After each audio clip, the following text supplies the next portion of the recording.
Hello everyone, welcome back to the quiet minds. उम्मीद करते हैं आप अपना ध्यान रख रहे होंगे और अपनी पढ़ाई अच्छे से कर रहे होंगे। आज का लेक्चर बहुत स्पेशल है और बहुत इंपॉर्टेंट है। तो आज के लेक्चर के स्टार्ट करने से पहले हम पहले देख लेते हैं कि अभी तक हम क्या क्या पढ़ चुके हैं। हमने इलेक्ट्रोफोरेसिस स्टार्ट किया था, जिसमें हमने कुछ बेसिक टेक्निक्स के बारे में देख लिया है, जैसे across gel electrophoresis, page, iso electric focusing. Then we have also seen the 2D electrophoresis.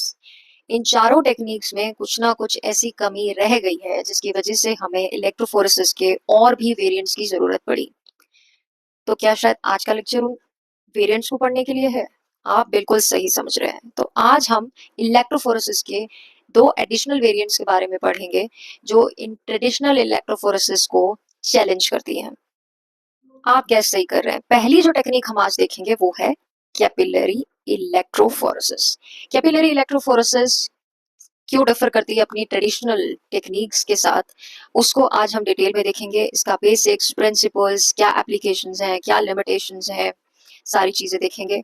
उसके अलावा सेकंड टेक्निक जो आप गैस कर रहे हैं, that is the pulse field electrophoresis. ये दोनों ही techniques advance versions of the electrophoresis में आते हैं। और किस तरीके से ये दोनों टेक्निक्स ट्रेडिशनल टेक्निक्स जो है इलेक्ट्रोफोरेसिस, उनसे कैसे डिफर करती हैं, तो बिना देरी के चलिए शुरू करते हैं। So when we talk about capillary electrophoresis, how we gonna define this? Capillary electrophoresis एक ऐसी टेक्निक है जिसमें चार्ज मॉलिक्यूल्स एक थिन कैपिलरी ट्यूब में मूव करते हैं, और हम यहाँ पे हाई इलेक्ट्रिक फील्ड का यूज करते हैं। तो इसको आप कैसे डिफाइन करेंगे कि capillary electrophoresis is a technique where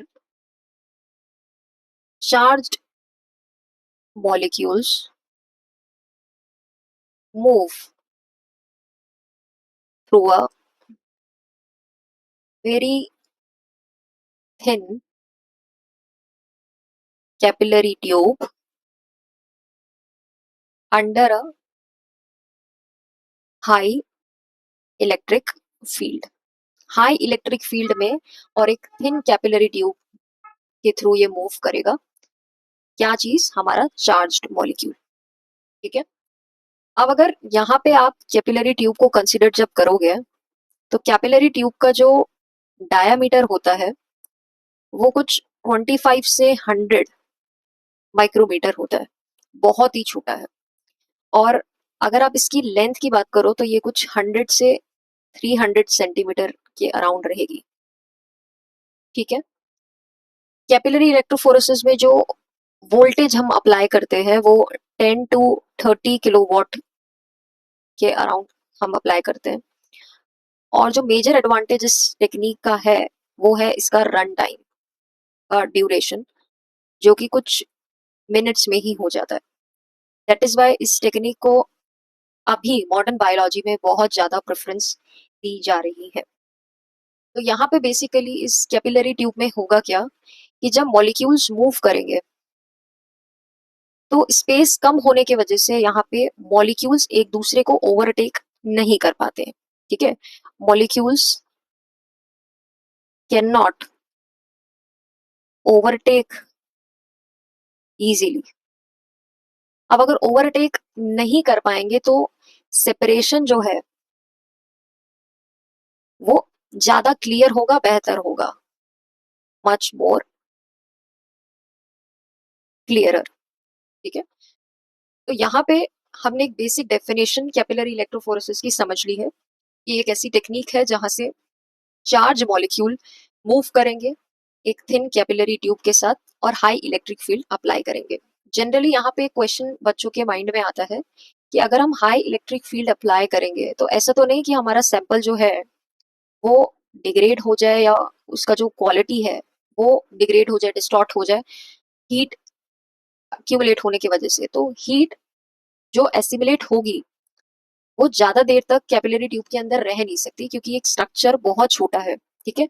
तो हीट एसिमुलेशन होगा, बट हीट डेसिपिएशन उससे भी फास्ट देखने को यहाँ पे मिलता है, जिसकी वजह से ये technique even high electric field में भी अच्छी कैपेबिलिटी के साथ आप इसे परफॉर्म कर सकते हैं। तो डेफिनेशन हमने देख लिया, इसका डायमेंशंस क्या है, कितना लेंथ होता है, सेपरेशन क्यों क्लियरर है ये आपने समझ लिया, क्योंकि यहाँ पे एक नैरो पाथ है जिससे आपका मॉलिक्यूल पास होगा, जहाँ पे ओवरटेकिंग जो है वो इजीली पॉसिबल नहीं है। तो सेपरेशन एज वेल एज जो रेजोल्यूशन है वो कैसा रहेगा, यहाँ पे हाई रहेगा। ठीक है।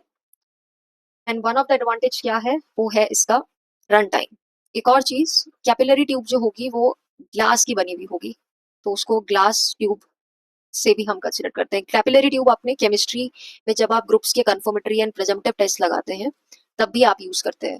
तो कैपिलरी आई थिंक सबको ऑलमोस्ट पता होगा। ठीक है। अब हम इस टेक्निक के प्रिंसिपल की बात करते हैं कि इस टेक्निक का प्रिंसिपल क्या है। अगर हम इसके प्रिंसिपल की बात करें तो दो फैक्टर्स पे ये टेक्निक डिपेंड करती है। पहला जो इसका फैक्टर है वो है इलेक्ट्रोफोरेटिक मोबिलिटी।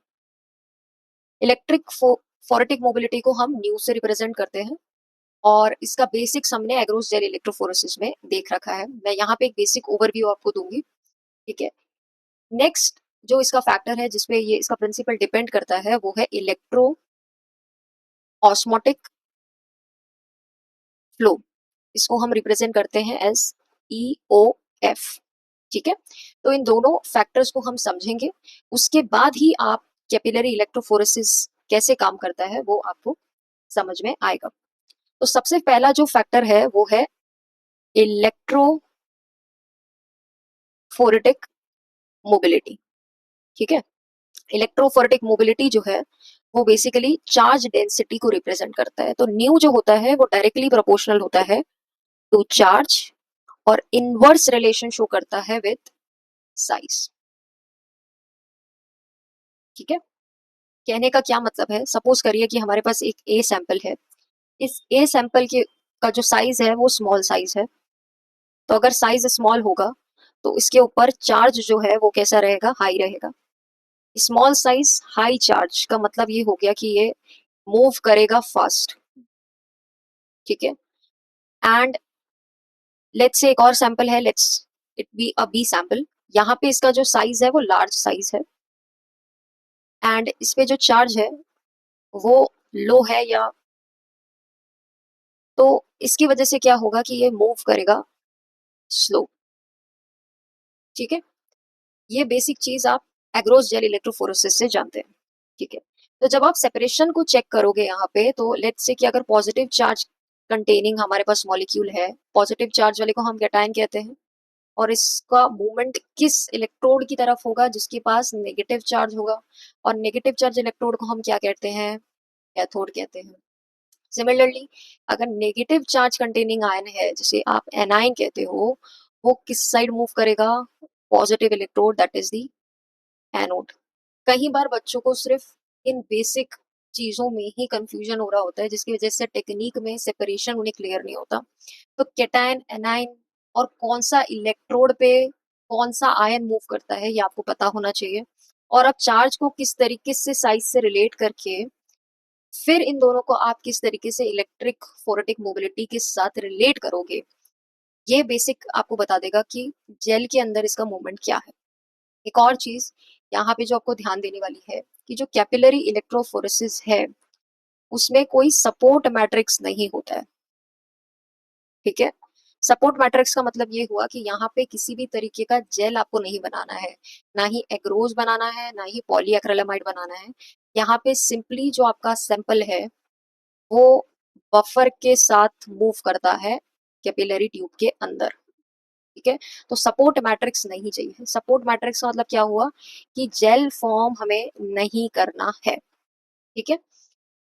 तो आई थिंक जो हमारा प्रिंसिपल जो हम पढ़ रहे हैं किसका, कैपिलरी इलेक्ट्रोफोरेसिस का, उसमें जो प्रिंसिपल का पहला फैक्टर है जिसपे आपकी कैपिलरी इलेक्ट्रोफोरेसिस डिपेंड करती है, that is the electrophoretic mobility, वो आपको क्लियर होगा कि मूवमेंट कैसे होने वाला है।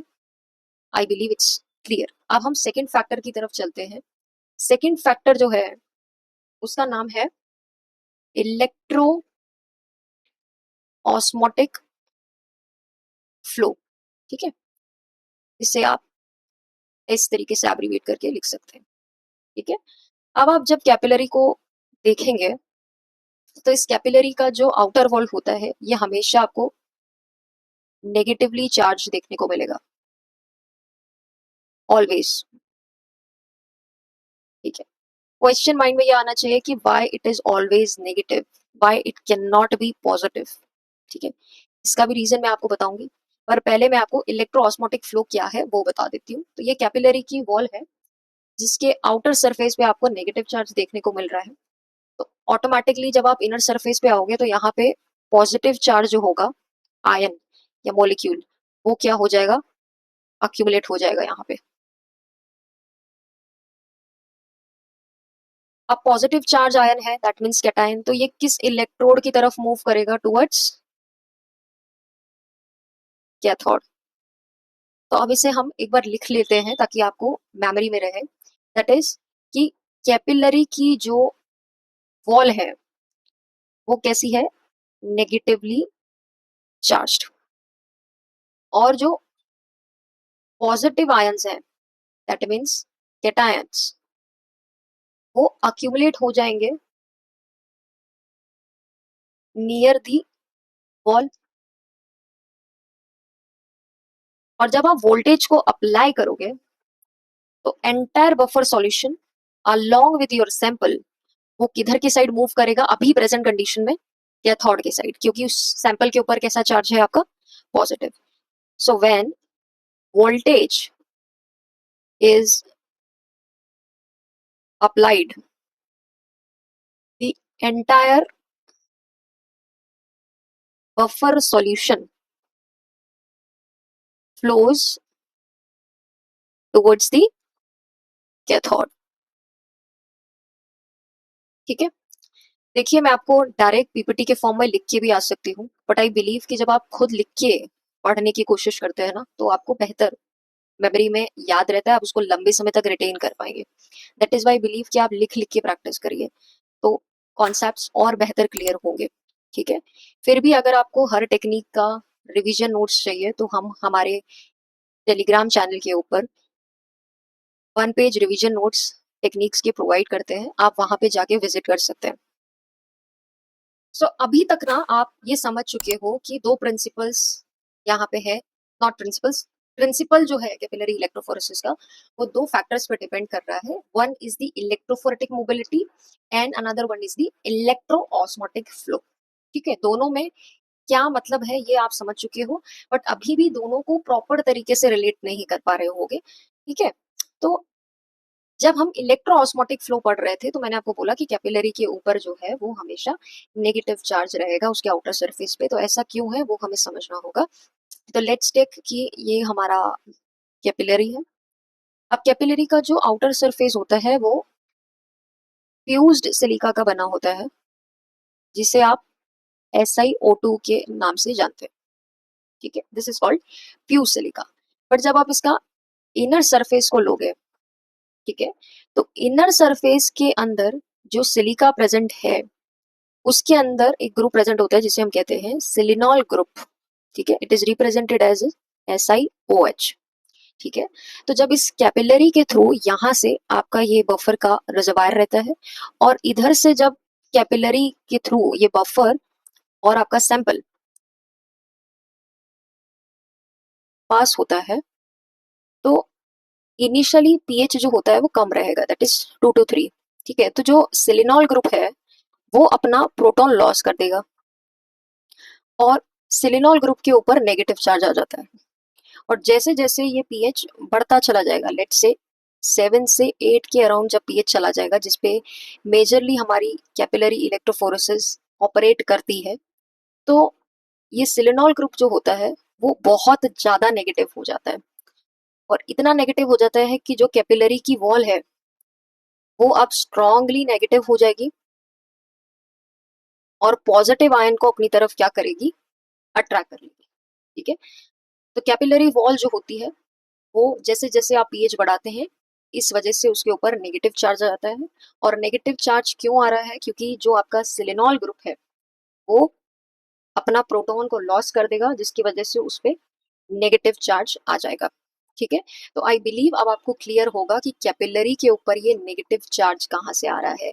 इसका आंसर है कि जो सिलेनॉल ग्रुप है उसका पीएच जैसे जैसे बफर का आप बढ़ाते हैं तो ये अपना प्रोटॉन लॉस कर देता है और इसके ऊपर एक नेगेटिव चार्ज आ जाता है, जो कि कैपिलरी की सरफेस को नेगेटिव चार्ज देता है। अब जब कैपिलरी इलेक्ट्रोफोरेसिस का मैं आपको डायग्राम अगर दिखाऊं, ठीक है, एक ओवरव्यू डायग्राम, लेट्स से ये वाला ले लेते हैं।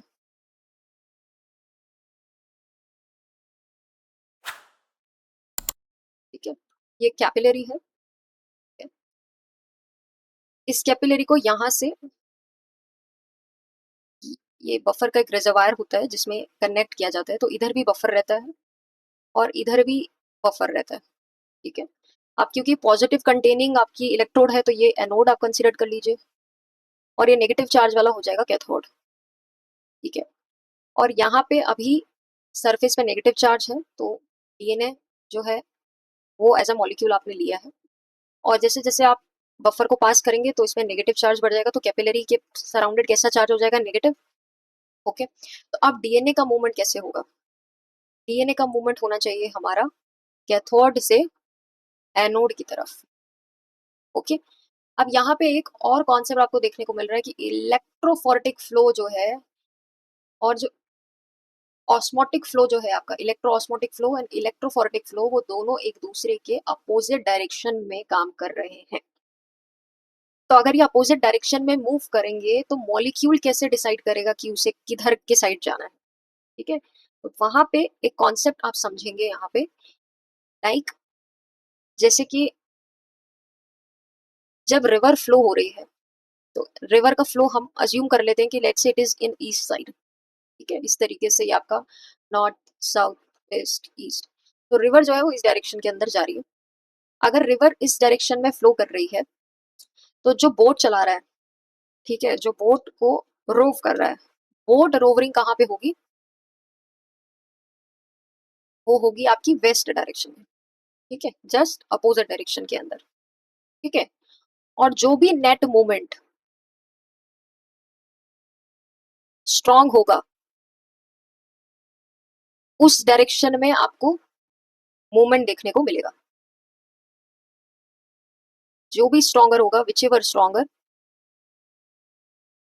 उस डायरेक्शन में आपको मूवमेंट देखने को मिल जाएगा।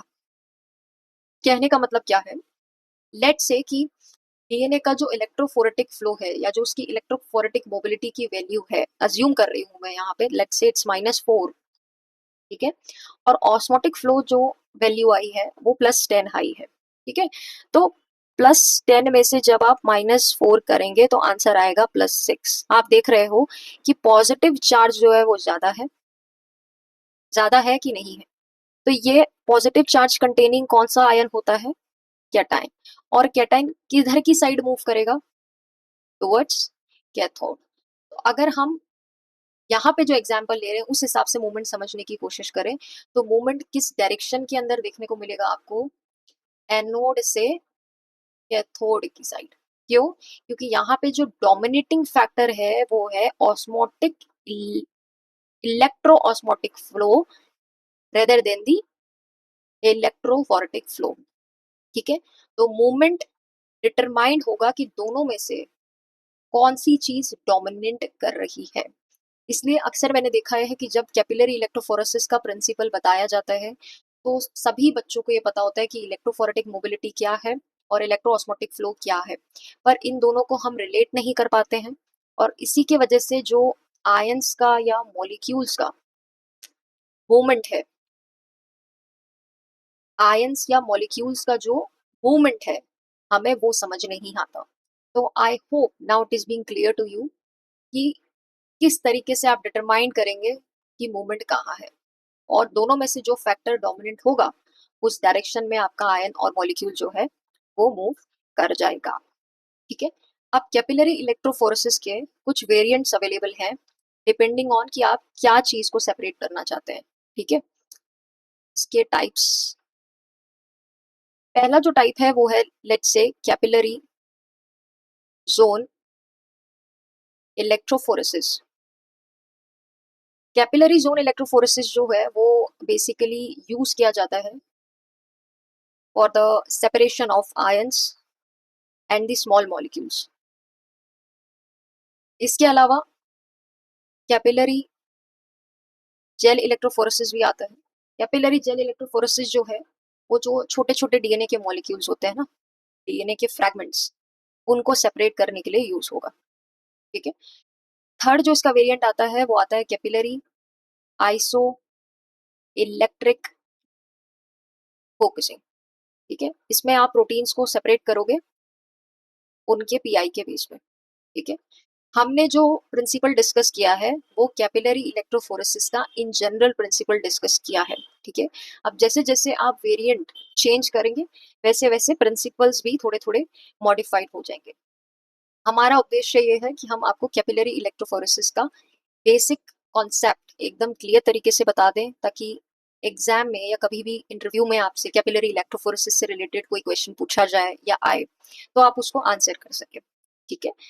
आई थिंक यहाँ तक प्रिंसिपल्स एंड टाइप्स आपको क्लियर होगा। अब हम प्रोसीजर को समझ लेते हैं कि कैपिलरी इलेक्ट्रोफोरेसिस काम कैसे करता है। ठीक है। प्रोसेस में सबसे पहले हमें कैपिलरी को फिल करना पड़ता है, फिल द कैपिलरी। तो कैपिलरी को आप फिल करते हो by passing the appropriate buffer solution. ठीक है, बाय एप्रोप्रिएट बफर सॉल्यूशन। एक बार आपने कैपिलरी को फिल कर दिया उसके बाद आप सैंपल को इंट्रोड्यूस करते हैं। ठीक है, इंट्रोड्यूस दी सैंपल।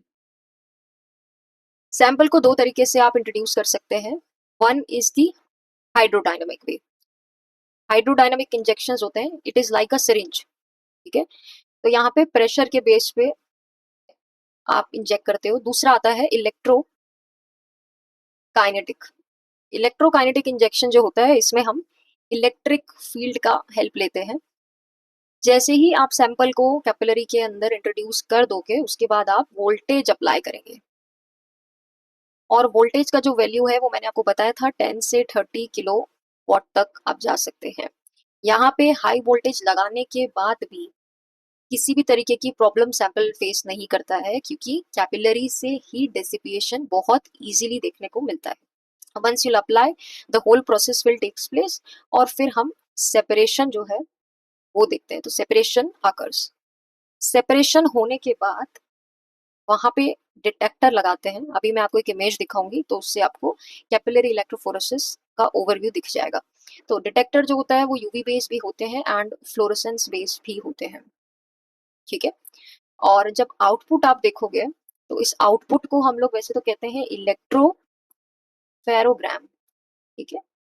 इसके एक्स एक्सिस पे यहाँ टाइम ड्यूरेशन रहता है और यहाँ पे पीक्स आती हैं। तो हर पीक जो है वो अमाउंट ऑफ एनालाइट के बारे में बताता है। ठीक है, इस तरीके की पीक्स जनरेट होती है। ओके, सो मैं आपको इमेज दिखा देती हूँ।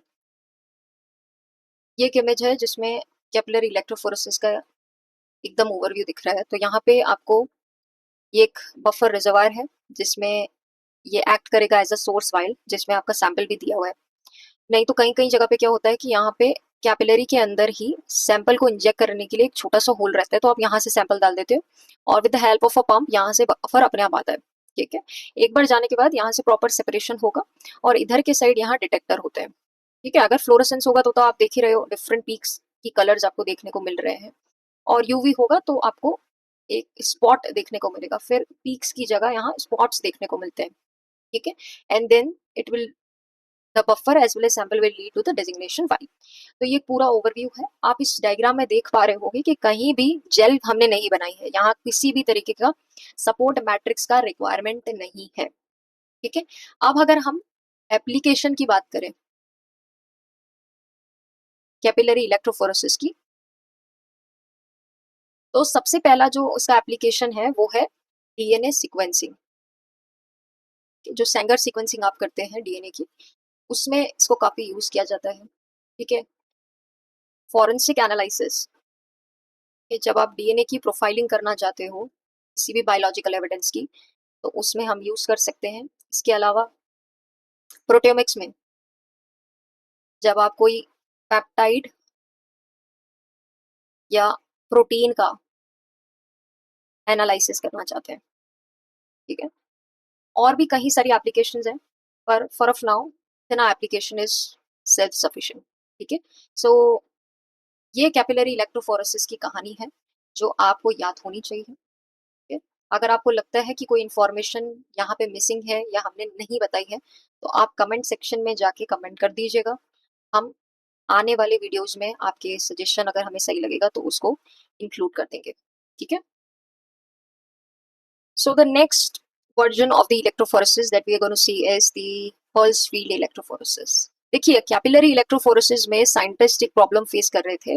वो था कि हम कैसे कम समय में और किस तरीके से फास्ट वे में डीएनए को आइसोलेट कर सकें, डीएनए को एक्सट्रैक्ट कर सकें। तो कैपिलरी इलेक्ट्रोफोरेसिस ने उसे सॉल्व कर दिया। बट अभी साइंटिस्ट फिर एक प्रॉब्लम को फेस करने लगे कि अगर मान लीजिए हमारे पास बड़े बड़े जाइंट मॉलिक्यूल्स हैं, तो उसे ट्रेडिशनल तरीके से या 2D इलेक्ट्रोफोरेसिस से या आइसोइलेक्ट्रिक फोकसिंग से हम सेपरेट नहीं कर पा रहे थे।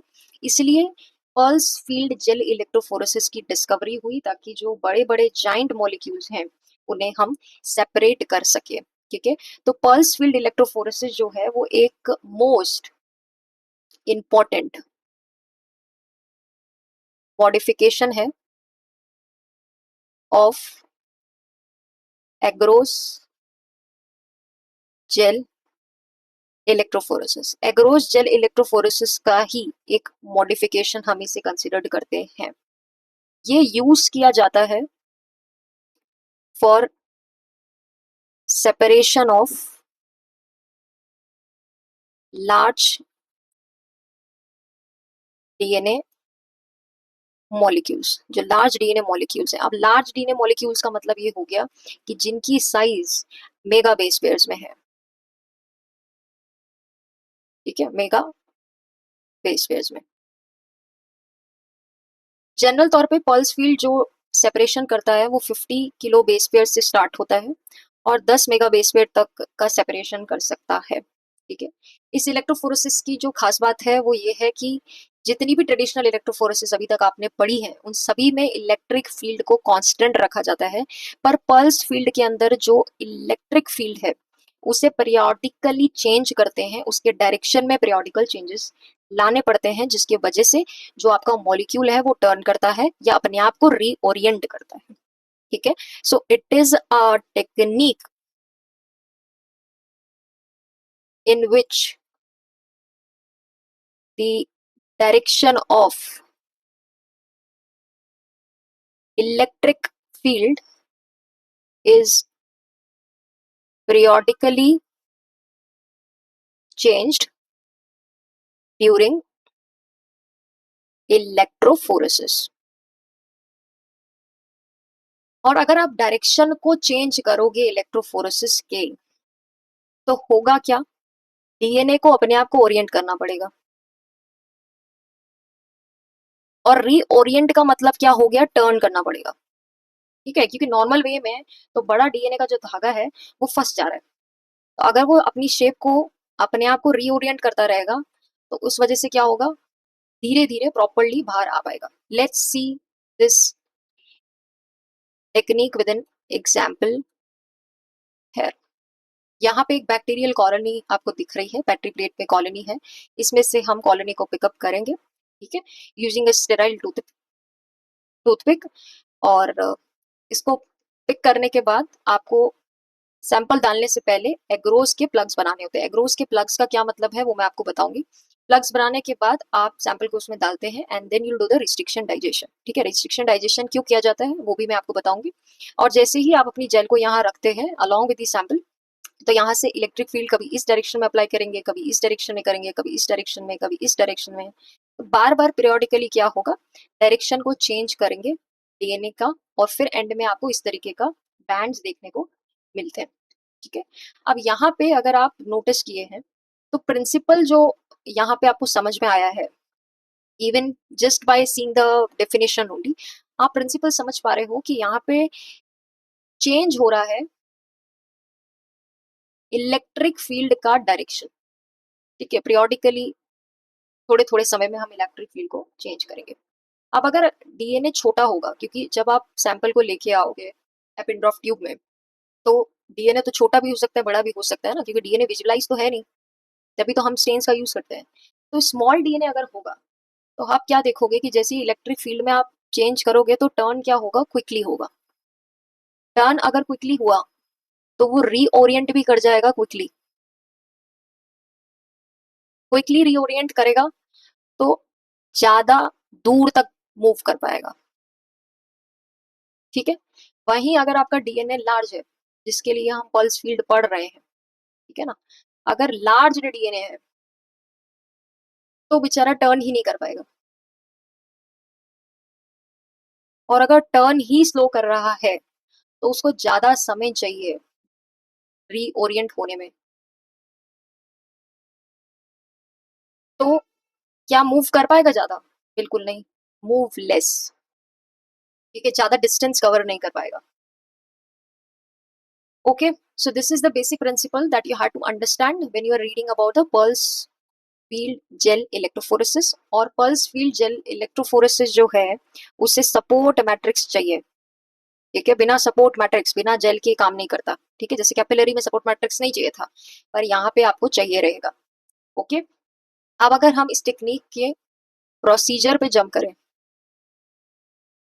तो यहाँ पे दो यूनिक चीज है। सबसे पहली तो है कि आप एग्रोस जेल को बनाओगे, और एग्रोस जेल बनाने के बाद एग्रोस प्लग्स आपको बनाने हैं। ठीक है, एग्रोस के प्लग्स बनाने हैं। और फिर ये डाइजेशन हम क्यों करा रहे हैं, ये दो चीजें हम समझेंगे प्रोसीजर के अंदर। ठीक है, तो सबसे पहले आप क्या करेंगे, प्रिपेयर करोगे एग्रोस जेल को।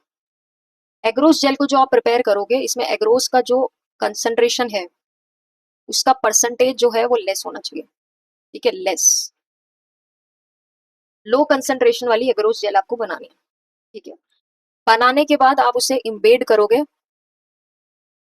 सेल्स को, क्योंकि सेल्स से भी आप डीएनए निकाल सकते हो, या जो आपने डीएनए एक्सट्रैक्ट किया है यूजिंग डिफरेंट मेथड्स, जो आपने डीएनए आइसोलेशन में पढ़े थे, तो डीएनए को या सेल को भी आप डायरेक्टली यूज कर सकते हो इन एग्रोस प्लग। इसके अंदर आपको इम्बेड करना है। ठीक है, ये हमारा सेकेंड स्टेप था। Now the question is what is agarose plug. ठीक है, तो एग्रोस प्लग कैसे बनता है कि जो भी आपके सेल्स हैं, या जो भी आपका डीएनए का मॉलिक्यूल है, उसको आप मिक्स्ड करोगे विद मोल्टन एग्रोस। जो पिघला हुआ एग्रोस का जेल होता है, जो भी सॉलिडिफाई नहीं हुआ है, उसके साथ आप इसे मिक्स कर दोगे और फिर इसको अलाउ करोगे टू सॉलिडिफाई। ठीक है, इसका अपना खुद का एक, जैसे चॉकलेट बनाने के लिए सेट्स आते हैं ना, वैसे इसमें एग्रोस प्लग बनाने के लिए एक प्रॉपर सेट होता है। उसके अंदर आप ये एग्रोस का molten solution along with DNA proper mix करके उस सेट में डालते हो, और फिर उसको छोड़ देते हो। जैसे आप जेल कास्ट करते हैं, ठीक वैसे ही इसका भी एक सेट आता है, उसमें आप डालोगे और वह सॉलिडिफाई हो जाएगा। ठीक है, तो एग्रोस प्लग को हम डिफाइन कर सकते हैं as a small solid solid agarose block containing cells and intact high molecular weight DNA, weight containing DNA।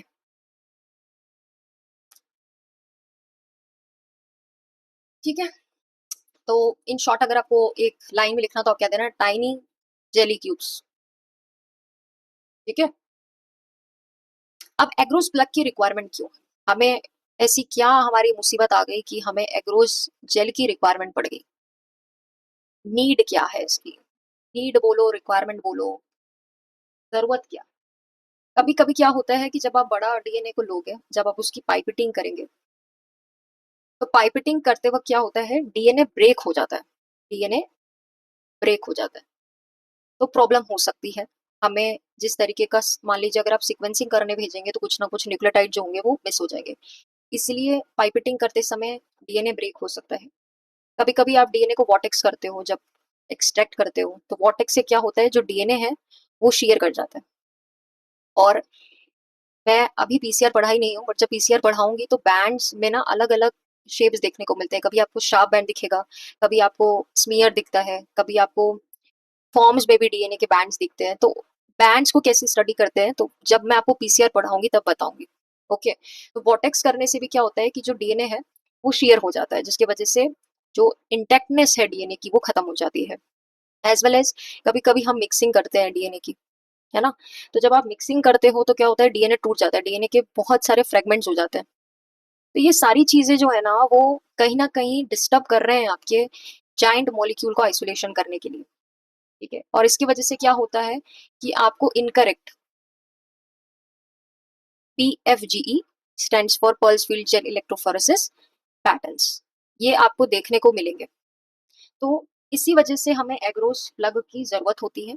I believe कि एग्रोस प्लग क्या है आपको समझ में आ गया है, और एग्रोस प्लग की जरूरत हमें क्यों है वो आपको समझ में आ गई है। ठीक है, नेक्स्ट जो इसमें स्टेप है, पहला स्टेप था जेल को बनाना, दूसरा स्टेप था सैंपल को एग्रोस प्लग के अंदर इम्बेड करना, थर्ड जो स्टेप है वो है कि डाइजेस्ट करना है डीएनए को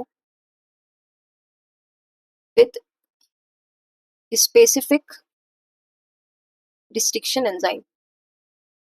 ठीक है, अब क्या होता है कि कभी कभी जब आप जाइंट डीएनए को डालोगे तो उस पूरे डीएनए को स्टडी करना पॉसिबल नहीं है। तो हम क्या करते हैं कि जो भी हमारा डीएनए है उसके बारे में हम जानेंगे और उसका एक वेक्टर मैप बना के एंड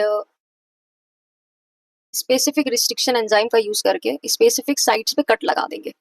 तो हमें क्या है कि एक स्पेसिफिक लेंथ का डीएनए मिल जाएगा और उसकी एक स्पेसिफिक लेंथ होगी। तो इससे क्या होगा कि जो बड़े बड़े जाइंट मॉलिक्यूल्स हैं उनको आप बहुत इजीली सेपरेट कर सकते हो। नेक्स्ट जो होता है वो होता है कि आप लोड करोगे इन एग्रोस जेल के प्लग्स को जेल के अंदर। ठीक है, जो जेल आप बनाओगे, आप जेल आप एग्रोस की भी बना सकते हो और पॉलीएक्रिलामाइड भी बना सकते हो, बट क्योंकि अगर आप डीएनए को सेपरेट कर रहे हो तो it's better to use agarose gel electrophoresis, है ना। Not electrophoresis, only agarose gel. ठीक है, एग्रोस जेल का आप यूज करेंगे। उसके बाद आप अप्लाई करोगे वोल्टेज को। ठीक है, यहाँ जो वोल्टेज है या जो इलेक्ट्रिक फील्ड है वो कैसा है, पल्स्ड है। पल्स्ड का मतलब होता है वेरी करेगा, पीरियोडिकली वेरी कराते रहोगे और उसके बाद आप स्टेन करोगे और विजुअलाइज कर लोगे अपने बैंड्स। क्लियर है। सो ये बेसिक प्रोसीजर है जो आपको पता होना चाहिए। सबसे पहले एग्रोस प्लग की जरूरत क्यों पड़ी, ओके। उसके बाद रिस्ट्रिक्शन एंजाइम की जरूरत क्यों पड़ी। रिस्ट्रिक्शन एंजाइम से क्या होगा कि जो हमें स्पेसिफिक लेंथ डीएनए की चाहिए, क्योंकि जब आप परसेंटेज एग्रोस बनाओगे तो इतना बड़ा तो बना नहीं सकते हो ना, एक स्पेसिफिक कंसंट्रेशन का ही बनाओगे जिसमें से ही स्पेसिफिक लेंथ का डीएनए जाएगा। तो रिस्ट्रिक्शन एंजाइम क्या करेगा ना, हमें एक specific length of DNA provide करेगा, उसी से हम सेपरेट करेंगे और फिर क्या करते हैं लेंथ वाइज उस डीएनए को जोड़ते जाएंगे और सीक्वेंस पूरा हमें मिल जाएगा using whatever the sequencing method you are using. Pyrosequencing कर रहे हो, सेंगर सीक्वेंसिंग कर रहे हो, गिलबर्ट मैक्सवर्थ कर रहे हो, मैक्सम कर रहे हो, तो जो भी सीक्वेंसिंग मेथड होगा उससे आपको पूरा डीएनए का सीक्वेंस मिल जाएगा। ओके, नेक्स्ट आता है इसका एप्लीकेशन। एप्लीकेशन क्या है इसका, पहला एप्लीकेशन तो इसका जेनोमिक्स में है। जेनोमिक्स में अगर इसके एप्लीकेशन की मैं बात करूं तो जैसे क्रोमोसोम की मैपिंग जब आपको करनी है तो आप इस टेक्निक का यूज कर सकते हैं। ठीक है, सेकंड, अगर आपको सेपरेट करना है मेगा बेस साइज डीएनए तो आप इस टेक्निक को यूज कर सकते हो। ठीक है, अब इस टेक्निक की कुछ लिमिटेशन भी होंगी क्योंकि हर टेक्निक अपने साथ कुछ लिमिटेशंस लेके आती है। तो इस टेक्निक की लिमिटेशन क्या है कि एक तो इसका जो रन टाइम है वो बहुत लॉन्ग है। ठीक है, यहाँ पे सिंपल सा टाइम कंज्यूमिंग भी लिख सकते हो। नेक्स्ट ये है कि ये टेक्निक जो है वो बहुत ही ज्यादा एक्सपेंसिव है।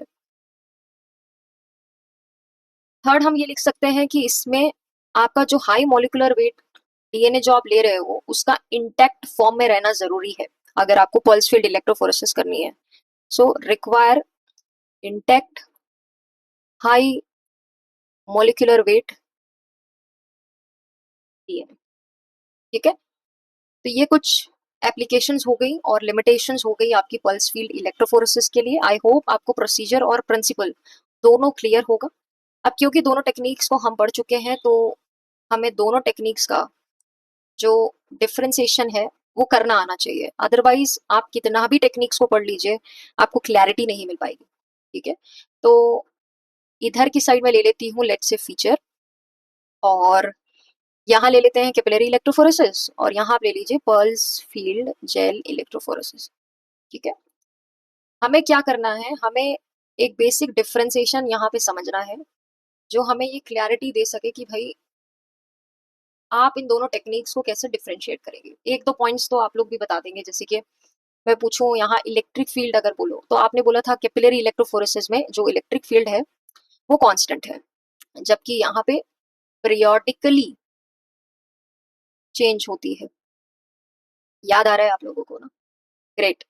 उसके बाद सपोर्ट मैट्रिक्स की अगर मैं बात करूं, जो कि कैपिलरी इलेक्ट्रोफोरेसिस का एडवांटेज है, that is why it is less time consuming.